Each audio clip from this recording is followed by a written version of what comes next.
はい、皆さんこんにちは、れいちゃんママです。今日はいつもと違う動画を撮りたいと思います。実は私は、海外に興味がある方と現地にいる方、日本人の方をつなげるオンラインのコミュニティというのを運営しています。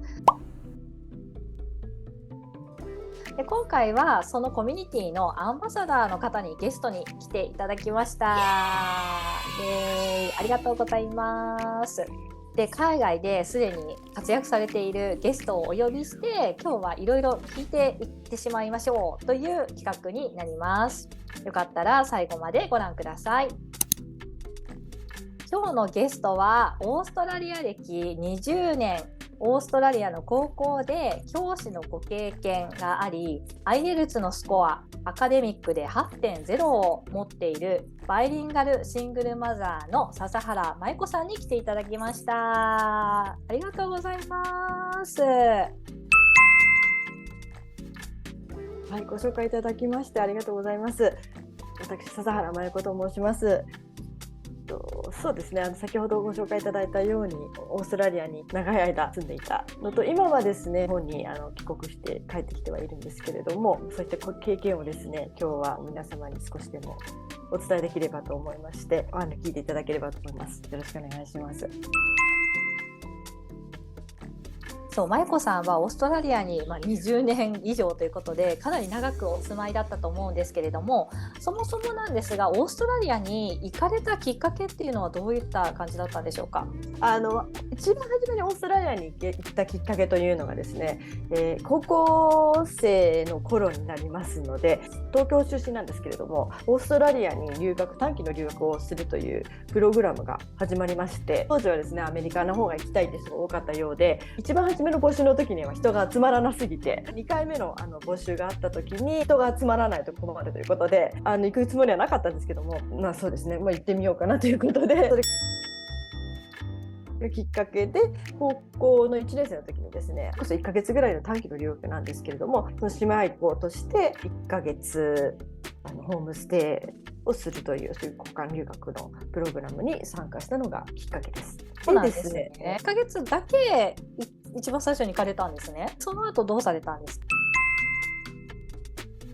すごいカルチャーショックを私は受けまして、伝わらない、言葉を伝えられない、特にすごくよくしていただいたんで、ありがとうっていう気持ちであったりとか、そういった思いを伝えられなかったの、そういう経験が初めてだったんですよね。でそれがもう悔しくて、日本に帰国した時にもう絶対にコミュニケーションをもっと取れるようになりたいというのがきっかけだったんですけども、日本に帰ってきてからコミュニケーションが取れるような風にするにはどうしたらいいのかってなってですね、英語にも興味が出てきて英語の勉強もするようになりましたし、できるだけ早くまたオーストラリアに戻りたいなっていう気持ちがそこで根付いてですね、高校留学というのもしたかったんですけれども、で父親にもその高校留学がしたいっていうふうに言ってて、いろいろ資料も集めて、自分でですね集めてこうしたらしたいっていうので父に尋ねたことがあるんですけども、その時はやっぱり私の両親はやっぱり高校までは日本で卒業しないと海外には行かせられないということだったので、その時本当にオーストラリアに帰りたいなと思って、自分で全て資料を英語もそんなにできないのに取り寄せたっていう経験はあったんで、それぐらい結構もう自分の中で大きなショックをその時に得ましたね。私の父がですね、大学であればオーストラリアに海外に行きなさいということだったので、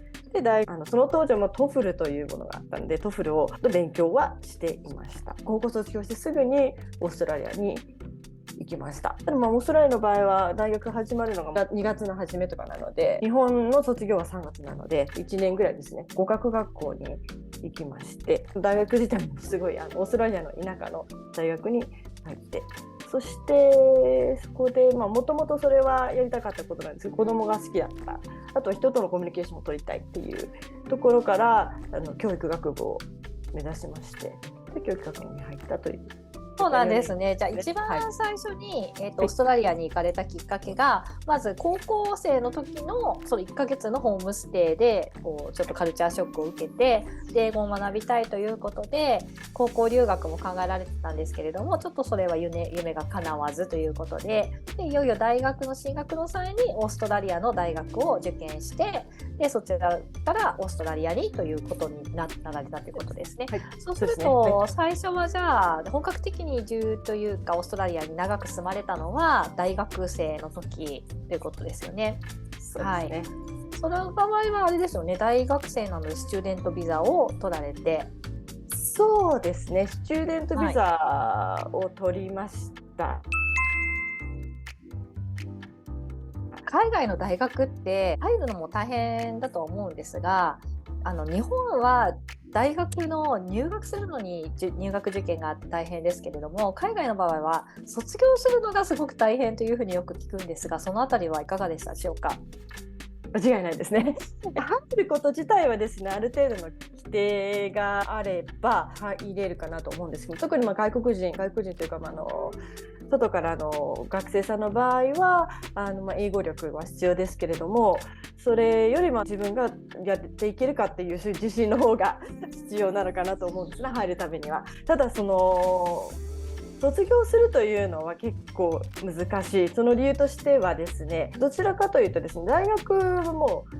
自分たちで勉強しないと自分の責任においてやっていかなければ先に進まないっていうふうにきちんとなっててですね、あんまり何かしてもらえるようなところじゃないですね。自分で自らやらなければ提出物も出せないですし、外国人だからとかってそういったあれもない、差別的なものもほぼないので、私にとっても倍以上に難しいんですよ、他の人に比べるとね。教育学部は結局ですね、200人ぐらい初めいたんですけども、最終的に卒業できたのはそれこそ80人いかないぐらいですね。どんどんドロップアウトしていっちゃうってことですか200人から始まった80人しか卒業できないっていうのは。そうですね、基本的にオーストラリアは3年なんですね、大学って専科を勉強する3年でして、で教育学部は4年とちょっと長いんですけども、その理由としては最終的にはもう本当に学校自体にですね、教育実習という形で行って、そしてそれに対しての論文というかを書くっていう形になるんですけれども、人によってはもうこれは自分には合わないなっていうのが分かったりもするんですね。そういった場合は別にドロップアウトというよりも違う道を選ぶ人も結構いらっしゃる。メジャーを変えてね、一回他の仕事をしてみたりとか方も結構いっぱいいらっしゃいます。その辺自由ですからね、オーストラリアは。そうですね。とてもいいと思います。はい。でその後なんですけれども、大学をご卒業されてからなんですが、オーストラリアに、ずっと住むには永住権というもののビザが必要になるんですけれども、その永住権をお持ちだったと思いますが、永住権はどのように取得されましたか？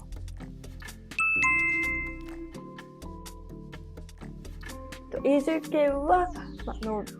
教師としての資格を取った上で学校がスポンサーとなって永住権を取得することが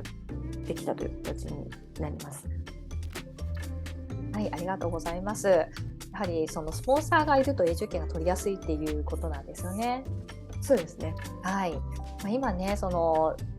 昔だったら結構取れやすかったっていう時代もあったみたいなんですが、今、2023年だとかなりビザの方が厳しくなってきてますので、そのスキルドビザですとかスポンサービザのリストっていうのがあるんですけれども、そちら毎年変わってきますので、どうぞ公式ページの方でご確認いただければと思います。はい、続きまして、今現在はオーストラリアから日本にご帰国中ということなんですけれども、今日本にはどのくらい住まれているんですか？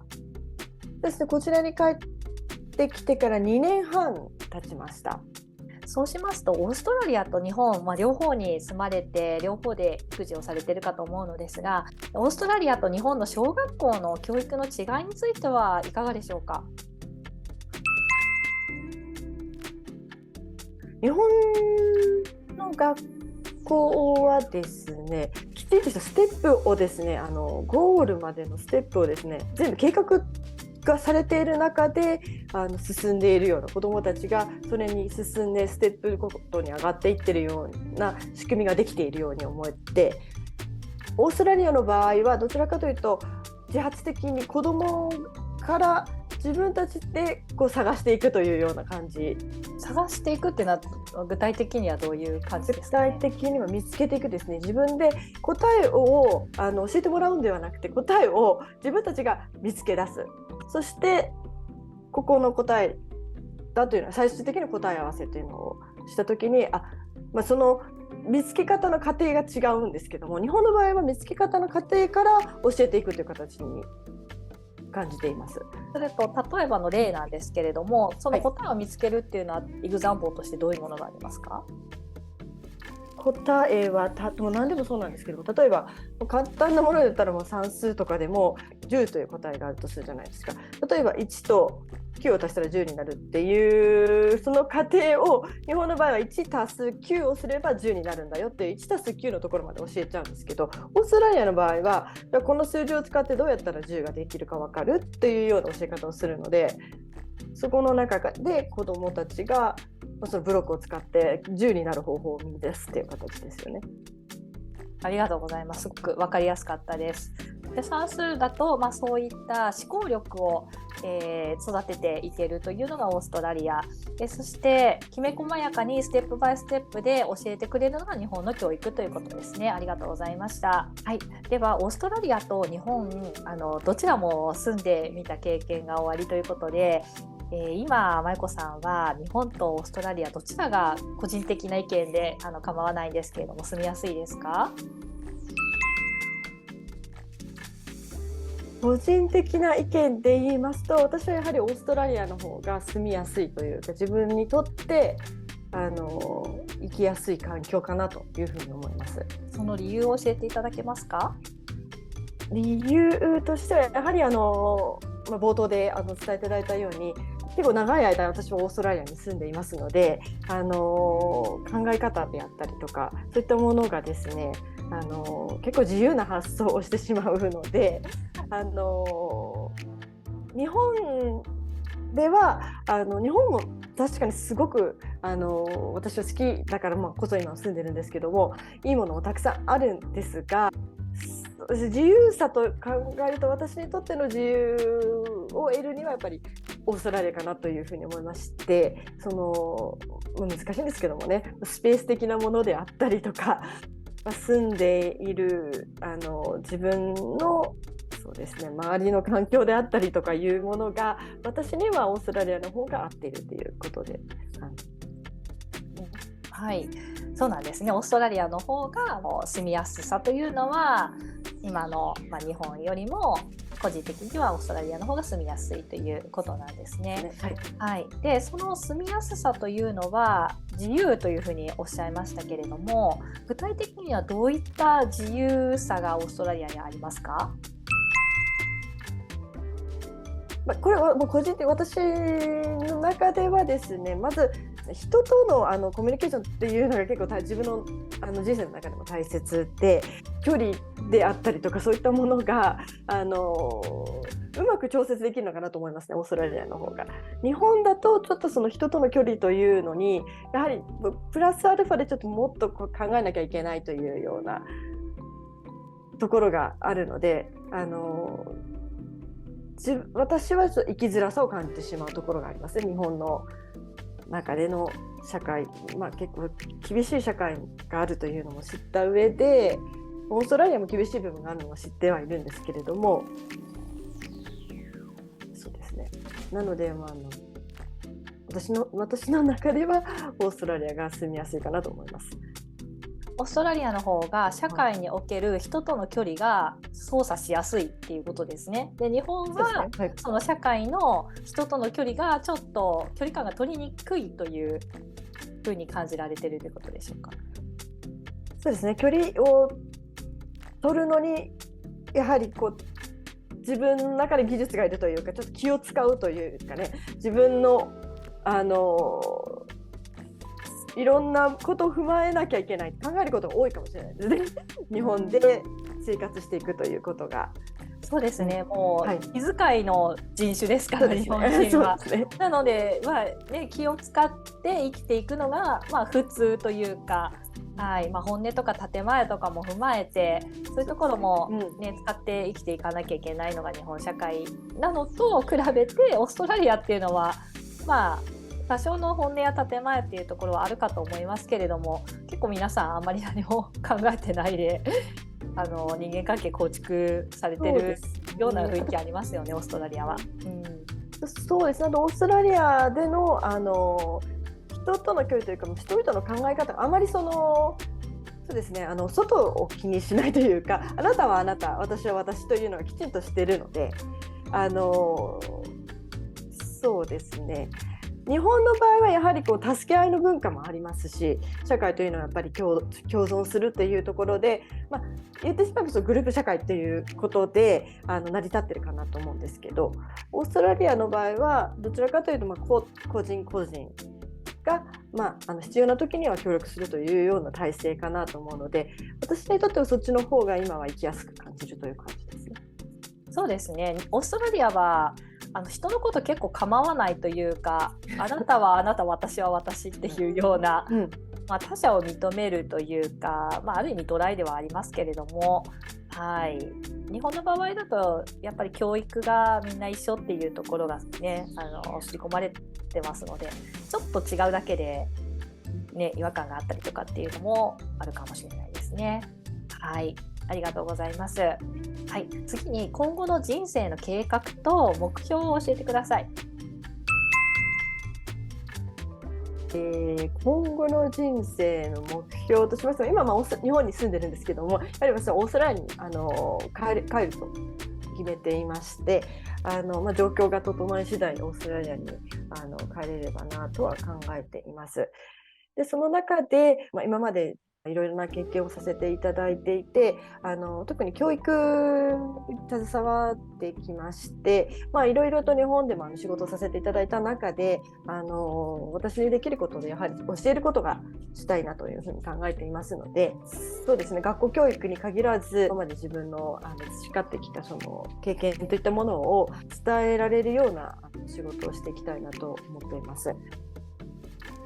ありがとうございます。では最後に海外で挑戦したい方へメッセージをお願いします。そうですね、どんどん多くの方にですね、特に日本の方にはですね、この日本の素晴らしい文化というものをですね、海外の人々に教えていただきたいな、伝えていただきたいなというふうに私は、日本語教師として働いていたためにでもいつも思うんですけど、海外に出るとですね、日本の良さというのがすごくわかるんですよね。日本は本当に日本に帰ってきても未だに日本はすごいなって思うところいっぱいあるんですが、なかなかその海外の方に本当の日本って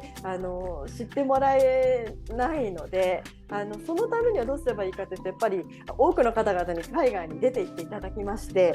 日本の良さを伝えていただきたいと思いますので、そうですね、ちょっと怖いかなって思う部分もあるかもしれないですけども、一回ちょっと外に出てみればやはり考え方も変わりますし、そこからまた日本を見るってことができるので、ぜひ多くの方々に海外に行ってもらいたいなと思います。ありがとうございました。私が運営するコミュニティではこのように海外でご活躍をされております日本人の方々と、接点を持つチャンスなどが生まれるコミュニティとなっておりますので、ぜひ海外に行ってみたい、旅行好きの方も、含めまして、ぜひぜひですねご参加いただければと思います。概要欄にコミュニティの公式のホームページリンクを貼っておりますので、詳しくはそちらをご覧ください。では舞子さん、今日はお忙しい中インタビューにお答えいただきましてありがとうございました。お招きいただいてありがとうございました。とてもためになりました。舞子さんのこの YouTube では発信できないもっとここだけの話というのをコミュニティ内でクローズの中でご紹介しておりますので、ぜひメンバーさんはそちらをご覧いただければと思います。それでは最後までご視聴いただきましてありがとうございました。良い一日をお過ごしください。さようなら。